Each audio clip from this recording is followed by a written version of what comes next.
ओम शांति। आज है 13 सितंबर 2025 की साकार मुरली से बाबा ने कहा, मीठे बच्चे, हाँ जी बाबा, सबसे पहले यही ख्याल करो कि मुझ आत्मा पर जो कट चढ़ी हुई है वह कैसे उतरे। सुई पर जब तक कट जंग होगी तब तक चुंबक खींच नहीं सकता। आत्मा पर जो कट चढ़ी हुई है, यानी कि बाबा कहते हैं कि जो आत्मा देह भान में है, अभी तक जो 63 जन्मों से देह भान में है, आत्मा अपने आप को भूली हुई है और इस पर पूरे संस्कारों की जो कट चढ़ी हुई है आत्मा पर, तो बाबा कहते हैं कि सबसे पहले तो यही ख्याल करो कि आत्मा पर जो कट चढ़ी हुई है वह कैसे उतरे। तो वो देह भान कैसे उतरे, या आत्मा अपने सत्य स्वरूप में कैसे आए। सुई पर जब तक कट है, जंग होगी, तब तक चुंबक खींच नहीं सकता, है ना। तो बाबा ने हमें बताया है कि स्वयं को आत्मा समझो और परमात्मा को याद करो। तो जब तक स्वयं को देह भान में ही, देह ही समझते रहें, बॉडी ही समझते रहें, रोल कॉन्शियसनेस में रहेंगे, तब तक चुंबक खींच नहीं सकता, तब तक वो कशिश पैदा हो नहीं सकती। बाबा कहते हैं कि सुई पर जब तक कट जंक लगी होगी तब तक चुंबक खींच नहीं सकता। तो चुंबक जैसे कि परमात्मा और सुई है हम आत्मा है और कट है ये देह भान, है ना। तो सुई पर जब तक देह भान की कट जंक है तब तक परमात्मा से वो कनेक्शन जुड़ नहीं सकता, तो वह चुंबक खींच नहीं सकता। प्रश्न किया, पुरुषोत्तम संगम युग पर तुम्हें पुरुषोत्तम बनने के लिए कौन सा पुरुषार्थ करना है। उत्तर दिया है कर्मातीत बनने का। तो पुरुषोत्तम संगम युग पर हमें पुरुषोत्तम बनने के लिए कर्मातीत बनने का पुरुषार्थ करना है। कोई भी कर्म संबंधों की तरफ बुद्धि ना जाए, अर्थात कर्म बंधन अपनी तरफ ना खींचे, सारा कनेक्शन एक बाप से रहे।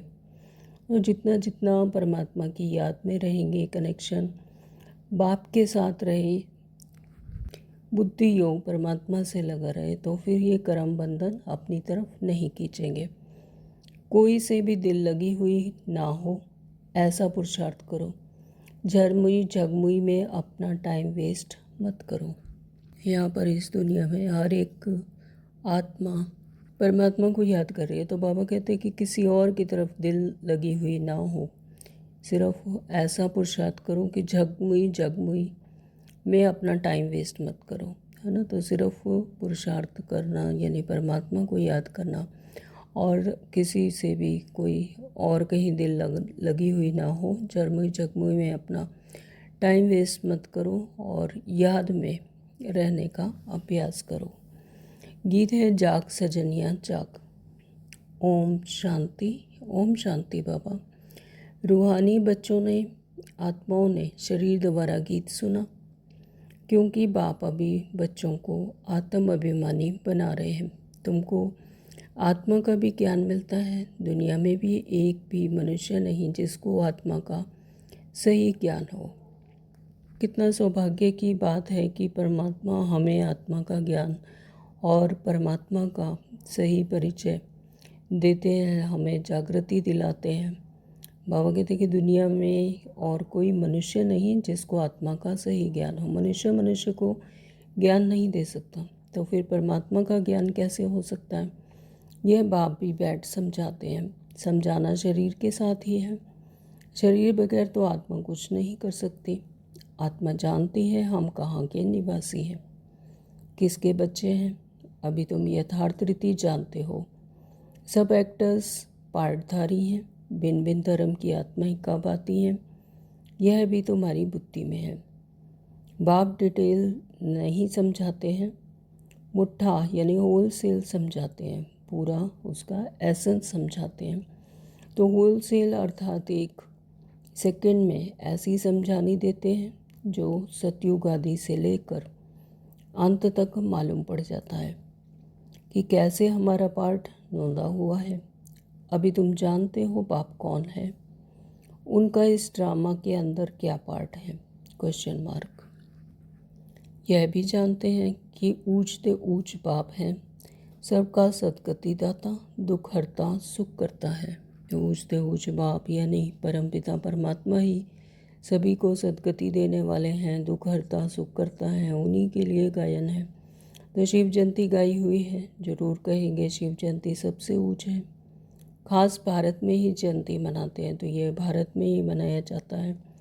यहीं पर इसको शिव जयंती मनाने की रीति रिवाज है। जिस जिसकी रजाई में जिस ऊंच पुरुष की पास्ट की हिस्ट्री अच्छी होती है तो उनकी स्टैम्प भी बनाते हैं। तो अब शिव की जयंती भी मनाते हैं। समझाना चाहिए सबसे ऊंच जयंती किसकी हुई? Question mark. किसकी स्टैम्प बनानी चाहिए? कोई साधु संत अथवा सिखों का, मुसलमानों का व अंग्रेज़ों का कोई फिलॉसफर अच्छा होगा तो उनकी स्टैम्प बनाते रहते हैं। जैसे राणा प्रताप आदि की भी बनाते हैं। अब वास्तव में स्टैम्प होनी चाहिए बाप की, तो जो सबको सदगति दाता है, सदगति दाता, सबका सदगति दाता है। तो इस समय बाप ना आए तो सदगति कैसे हो? क्योंकि सब रौरव नर्क में गोता खा रहे हैं। सबसे ऊंचते ऊंच है शिव बाबा पतित पावन। मंदिर भी शिव की बहुत ऊंचे स्थान पर बनाते हैं, क्योंकि ऊंचते ऊंच है ना। तो बाप ही आकर भारत को स्वर्ग का मालिक बनाते हैं। बाप ही भारत को स्वर्ग का मालिक बनाते हैं। जब वह आते हैं तब सदगति करते हैं, तो उस बाप की ही याद रहनी चाहिए। स्टैम्प भी शिव बाबा की कैसे बनाए? Question mark. भक्ति मार्ग में तो शिवलिंग बनाते हैं, वही ऊंचते ऊंच आत्मा ठहरे। ऊंचते ऊंच मंदिर भी शिव का ही बनाए मानेंगे।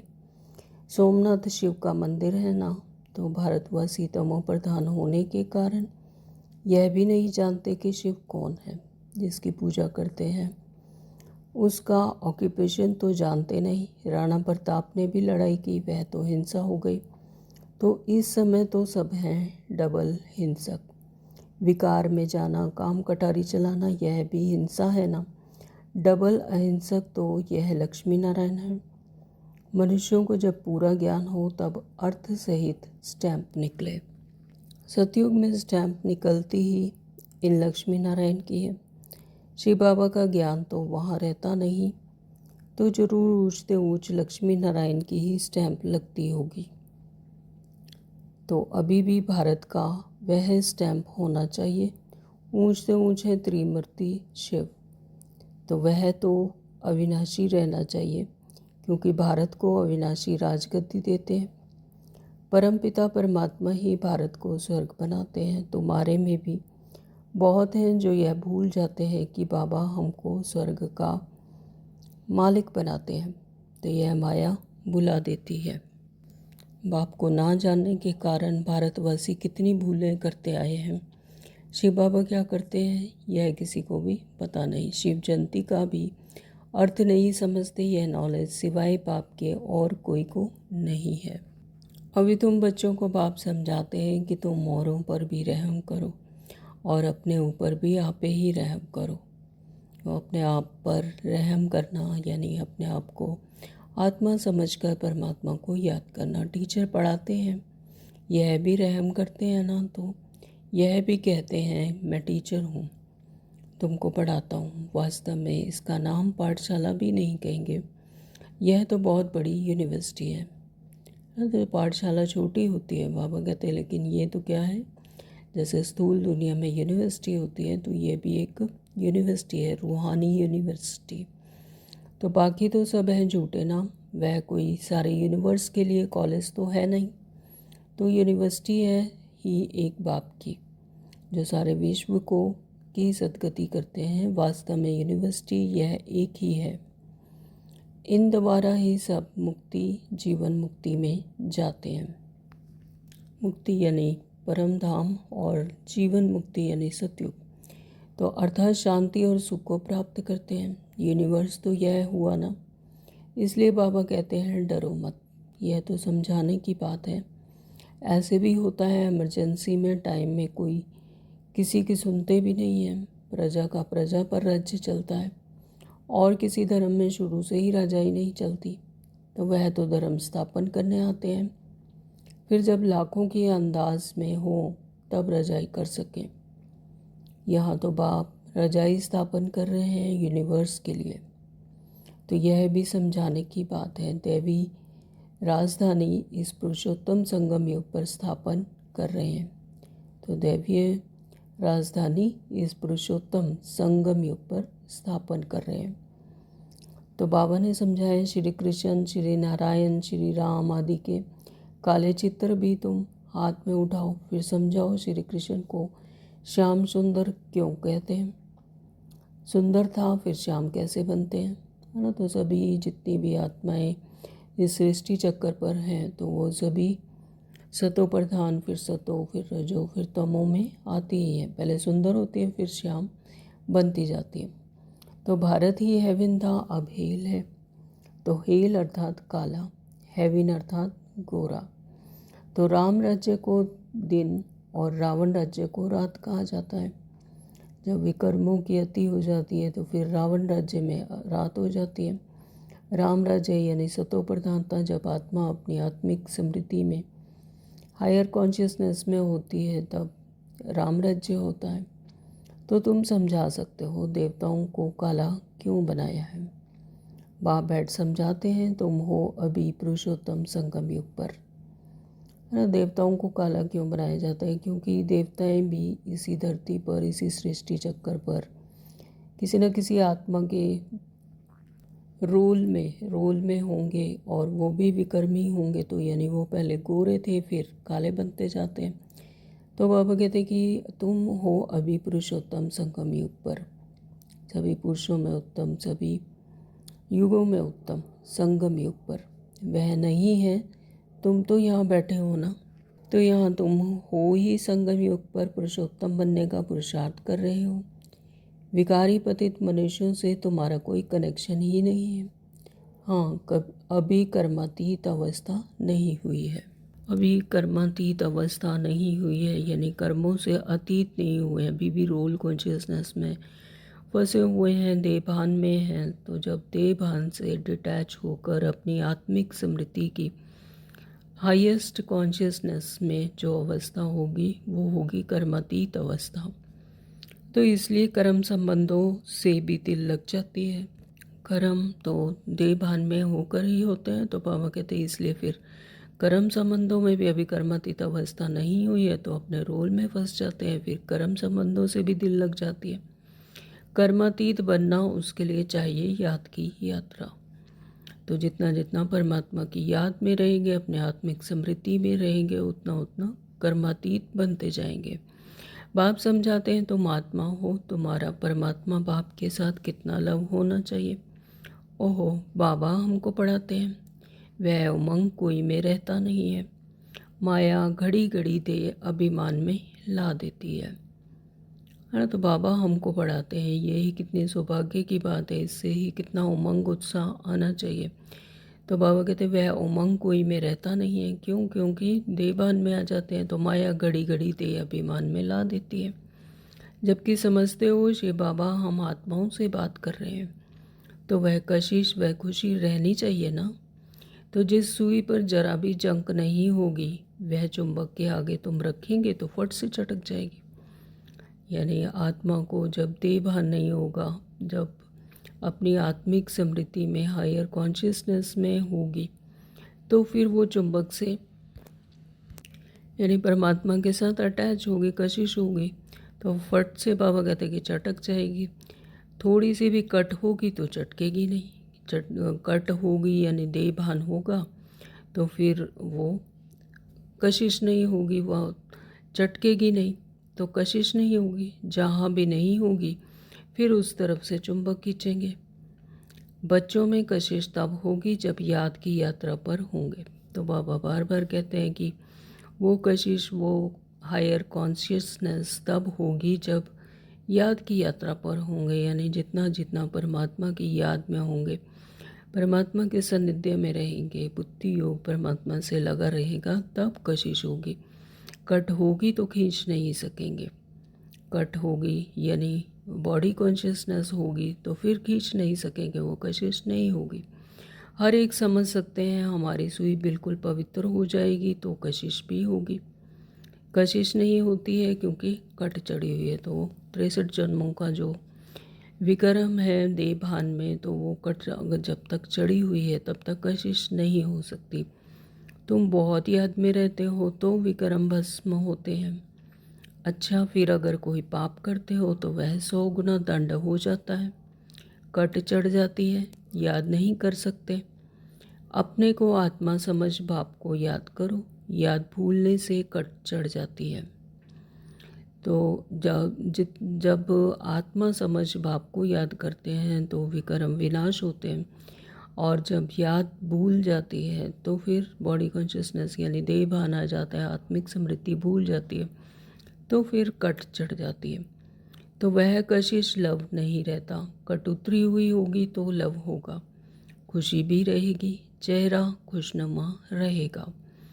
तुमको भविष्य में ऐसा बनना है।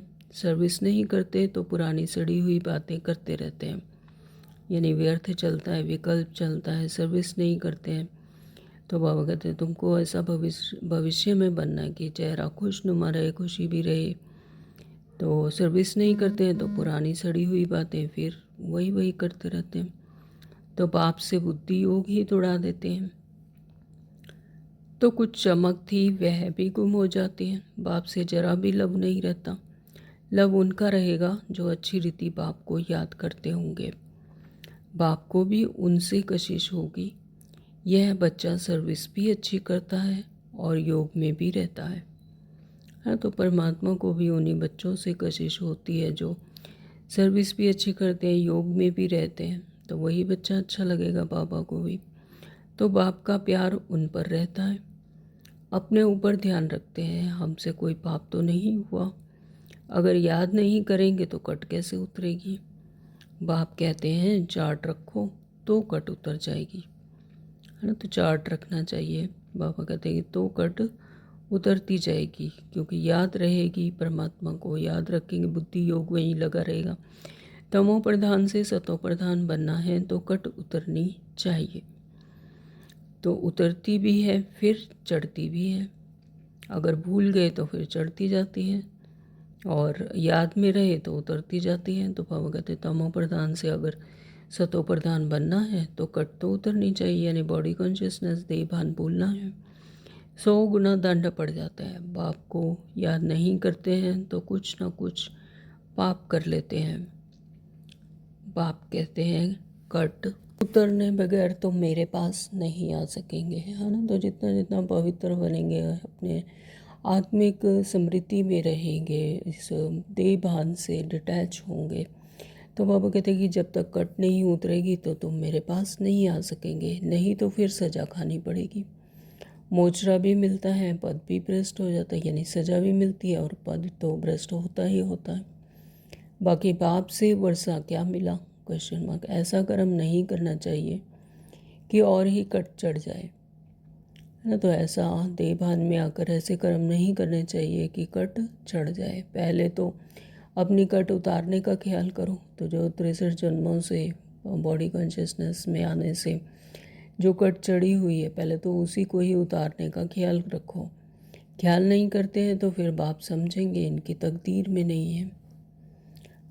क्वालिफिकेशन चाहिए, अच्छे करेक्टर्स चाहिए। लक्ष्मी नारायण के करेक्टर तो गाए हुए हैं, तो इस समय के मनुष्य उन्हों के आगे अपना करेक्टर वर्णन करते हैं। तो लक्ष्मी नारायण जो कि इस रूहानी श्रीमत का टारगेट है अचीव करना, तो बाबा कहते कि श्री लक्ष्मी नारायण के जो करेक्टर गाए हुए हैं, यानी उन्होंने अपने हायर कॉन्शियसनेस को एक्वायर किया, उन्होंने अचीव किया, तो वो लक्ष्मी नारायण के करेक्टर तो गाए हुए हैं। इस समय के मनुष्य उन्हों के आगे अपना करेक्टर वर्णन करते हैं, यानी जो मंदिरों में लक्ष्मी नारायण की जो मूर्तियाँ रखी हैं अभी तक, वहाँ पर जाकर भक्त लोग अपने अपने आप का पूरा वर्णन करते, करेक्टर का वर्णन करते हैं। शिव बाबा को जानते ही नहीं, सदगति करने वाला तो वही है, उन्हें ही भगवान समझ लेते हैं। उनके सामने ही जाकर अपना सब मन के जो भी दुख हैं या कुछ भी है वो जाकर उनका वर्णन करते हैं। तो सन्यासियों के पास जाते हैं, परंतु सर्व का सद्गति दाता है ही एक। बाप ही स्वर्ग की स्थापना करते हैं, फिर तो नीचे ही उतरना है। बाप के सिवाय कोई पावन बना ना सके। मनुष्य खड्डे के अंदर जाकर बैठते हैं, इससे तो गंगा में जाकर बैठे तो साफ तो हो जाए। तो बाबा कहते हैं कि खड्डे में जाकर वहाँ पर फिर परमात्मा को याद करते हैं, खड्डे के अंदर बंद हो जाते हैं, ज़मीन के अंदर भी चले जाते हैं, ऐसा भी देखा गया। तो बाबा कहते हैं इससे तो ज़्यादा अच्छा है कि गंगा में जाकर बैठे तो कम से कम शरीर तो साफ़ हो जाए, क्योंकि पतित पावनी तो गंगा कहते हैं ना। तो मनुष्य शांति चाहते हैं तो वह जब घर जाएंगे तब पाठ पूरा होगा। तो हम आत्माओं का घर है ही निर्वाण धाम। यहाँ शांति कहाँ से आई? Question mark. तपस्या करते हैं, वह भी कर्म करते हैं ना, करके शांत में बैठ जाएंगे। शिव बाबा को ही जानते नहीं, वह सब है भक्ति मार्ग। पुरुषोत्तम संगम युग एक ही है, जबकि पाप आते हैं। आत्मा स्वच्छ बन मुक्ति जीवन मुक्ति में चली जाती है ना। तो आत्मा स्वच्छ बनकर पवित्र बनकर फिर परम धाम यानी मुक्ति और जीवन मुक्ति यानी सतयुग में चली जाती है।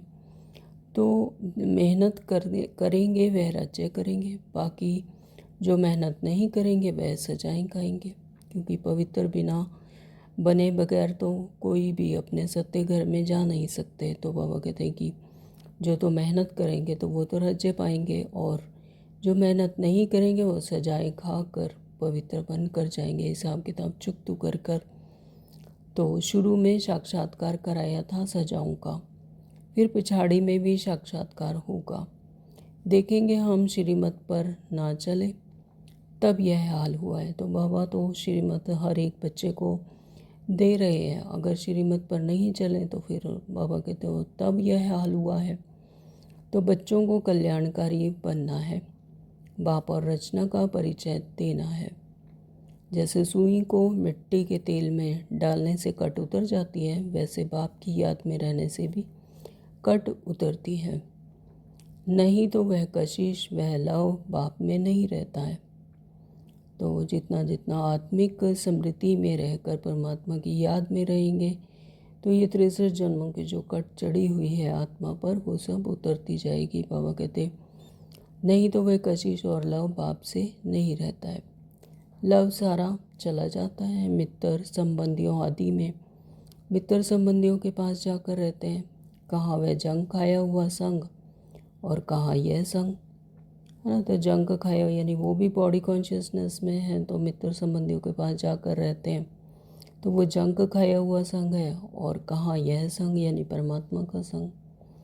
तो जंग खाई हुई चीज़ के संग में उनको भी कट चढ़ जाएगी। कट उतारने के लिए ही बाप आते हैं। तो कट तो किससे उतरेगी? सिर्फ परमात्मा की याद से। तो याद से ही पावन बनेंगे। आधा कल्प से बड़ी जोर से कट चढ़ी हुई है। अब आप चुंबक कहते हैं कि मुझे याद करो, है ना। तो परमात्मा चुंबक की तरह है, तो चुंबक कह रहे हैं कि मुझे याद करो। तो बुद्धि का योग जितना मेरे साथ होगा उतनी कट उतरेगी। नई दुनिया तो बननी ही है। सतयुग में पहले बहुत छोटा झाड़ होता है ना। सतयुग में छोटा झाड़ होता है, कम आत्माएं होती हैं सतयुग में। तो देवी देवताओं का फिर वृद्धि को पाते हैं। सतयुग में सिर्फ 9 लाख आत्माएं ही होती हैं। तो बाबा कहते देवी देवताओं का छोटा झाड़ होता है, फिर वृद्धि को पाते हैं। यहाँ से ही तुम्हारे पास आकर पुरुषार्थ करते रहते हैं। ऊपर से कोई नहीं आते हैं जैसे और धर्म वालों के ऊपर से आते हैं। यहाँ तुम्हारी राजधानी तैयार हो रही है। सारा मदार पढ़ाई पर है, बाप की श्रीमत पर चलने पर है। बुद्धि योग बाहर जाता रहता है तो भी कट लग जाती है। अगर बुद्धि योग बाहर जाता है यानी स्थूल दुनिया में, तो भी बाबा कहते कि कट लग जाती है। यहाँ आते हैं तो सब हिसाब किताब चुकतू कर जीते जी सब खत्म करके आते हैं। सन्यासी भी सन्यास करते हैं तो भी कितने समय तक सब याद आता रहता है। तो जो सन्यासी हैं वो सन्यास करके जंगल में चले जाते हैं, लेकिन फिर भी घर भर के उनको याद आते रहते। तो बाबा कहते कितने समय तक सब याद आता रहता है। तो तुम बच्चे जानते हो अभी हमको सत्य का संग मिलता है, तो हम अपने बाप की ही याद में रहते हैं। मित्र संबंधियों आदि को जानते तो है ना। गृहस्थ व्यवहार में रहते, कर्म करते, बाप की याद करते हैं। पवित्र बनना है, औरों को भी सिखाना है। फिर तकदीर में होगा तो चल पड़ेंगे। तो ब्राह्मण कुल का ही नहीं होगा तो देवता कुल में कैसे आएगा। तो देवता कुल में आने के लिए सबसे पहले तो ब्राह्मण बनना है, श्रीमत को धारण करना है। तो बाबा कहते कि ब्राह्मण कुल का नहीं होगा तो देवता कुल में कैसे आएगा। बहुत सहज पॉइंट दी जाती है जो झट किसी की बुद्धि में बैठ जाए। तो ज्ञान तो बहुत सहज है। बाबा कहते कि सहज पॉइंट्स दी जाती हैं कि झट से किसी की भी बुद्धि में बैठ जाए। तो विनाश काले विपरीत बुद्धि वाले चित्र भी क्लियर है। अब वह सॉर्निटी तो है नहीं, देवी सॉर्निटी थी जिसको स्वर्ग कहा जाता था, यानी स्वर्ग में देवी साम्राज्य था। तो अभी तो पंचायती राज्य है। समझने में कोई हर्जा नहीं है, परंतु कट निकली हुई हो तो कोई को भी तीर लगे। पहले कट निकालने की कोशिश करनी चाहिए, अपना करैक्टर देखना है। तो रात दिन हम क्या करते हैं। तो सबसे पहले तो कट निकलने की यानी बॉडी कॉन्शियसनेस को छोड़ने की कोशिश, मतलब उससे निकलने की, और अपने को आत्मा अपने सत्य स्वरूप में टिकने की बाबा कहते कोशिश करनी चाहिए। अपना करैक्टर देखना है। रात दिन हम क्या करते हैं। किचन में भी भोजन बनाते, रोटी पकाते, जितना हो सके याद में रहो। घूमने जाते हो तो भी याद में। बाप सबकी अवस्था को तो जानते हैं ना। 1 मिनट की साइलेंस में परमात्मा को याद करेंगे।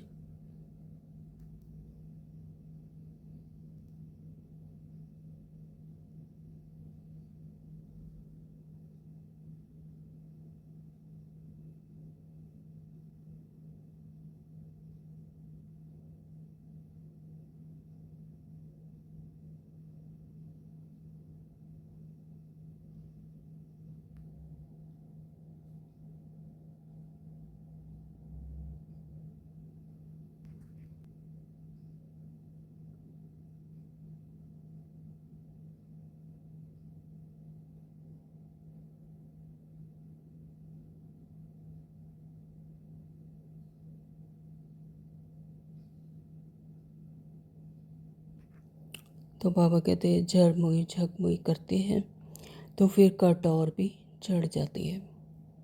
तो झरमुई झकमुई यानी उलझते हैं, एक दूसरे बॉडी कॉन्शियसनेस में आकर फंस जाते हैं, तो फिर कट और भी चढ़ती जाती है।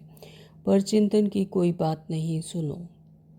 अच्छा, मीठे मीठे सिखलते बच्चों प्रति माता पिता बाप दादा का याद प्यार और गुड मॉर्निंग। रूहानी बाप की रूहानी बच्चों को नमस्ते। हम रूहानी बच्चों के रूहानी माता पिता बाप दादा को याद प्यार गुड मॉर्निंग। नमस्ते जी, नमस्ते जी, नमस्ते जी। शुक्रिया बाबा, आपका दिल से बहुत बहुत शुक्रिया। धारणा के लिए मुख्य सार में नंबर 1 बाबा ने कहा, जैसे बाप टीचर रूप में पढ़ाकर सब पर रहम करते हैं, ऐसे अपने आप पर और औरों पर भी रहम करना है। पढ़ाई और श्रीमत पर पूरा ध्यान देना है, अपने करैक्टर सुधारने हैं। नंबर 2 बाबा ने कहा, आपस में कोई पुरानी सड़ी हुई पर चिंतन की बातें करके बाप से बुद्धि योग नहीं तोड़ाना है। यानी इस दुनियावी जो बातें हैं, बॉडी कॉन्शियसनेस की, जो देह भान की, तो उसमें फंसकर पर चिंतन नहीं करना है और बाबा से बुद्धि योग नहीं तोड़ाना। कोई भी पाप कर्म नहीं करना है, याद में रहकर जंग उतारनी है। हर एक के लिए साक्षी होकर इस ड्रामा को देखना है। तो जो भी कुछ हो रहा है तो मैं आत्मा साक्षी होकर देख रही हूँ, और जो कोई भी सामने भी जो भी कोई आ रहा है, रोल आ रहे हैं, तो उनके पीछे भी कौन, आत्मा। अगर किसी भी रोल को उसको बॉडी कॉन्शियसनेस में देखा या उनको भी बॉडी समझ कर देखा तो फिर क्या होगा, जंक चढ़ जाएगी आत्मा पर, है ना। तो बाबा कहते हैं कि कोई भी पाप कर्म नहीं करना है, याद में रहकर जंक उतारनी है। वरदान दिए दृढ़ता द्वारा कल राठी जमीन में भी फल पैदा करने वाले सफलता स्वरूप भव। कल राठी जमीन यानी बंजर भूमि, तो बाबा कहते हैं कि दृढ़ता द्वारा कल राठी जमीन में भी फल पैदा करने वाले सफलता स्वरूप भव। कोई भी बात में सफलता स्वरूप बनने के लिए दृढ़ता और स्नेह का संगठन चाहिए। दृढ़ता कल राठी जमीन में भी फल पैदा कर देती है। जैसे आजकल साइंस वाले रेत में भी फल पैदा करने का प्रयत्न कर रहे हैं, ऐसे आप साइलेंस की शक्ति द्वारा स्नेह का पानी देते हुए भी फलीभूत बनो। दृढ़ता द्वारा नाउम्मीद में भी उम्मीदों का दीपक जगा सकते हो, क्योंकि हिम्मत से बाप की मदद मिल जाती है ना। तो करण करावन साथ हैं, तो बाबा कहते हैं कि कल राठी जमीन में भी फल पैदा कर सकते हैं, तो दृढ़ता से नाउम्मीद में भी उम्मीदों का दीपक जगा सकते हैं। इसलिए हिम्मते बच्चे मदद बाप, हिम्मत से बाप की मदद मिल जाती है।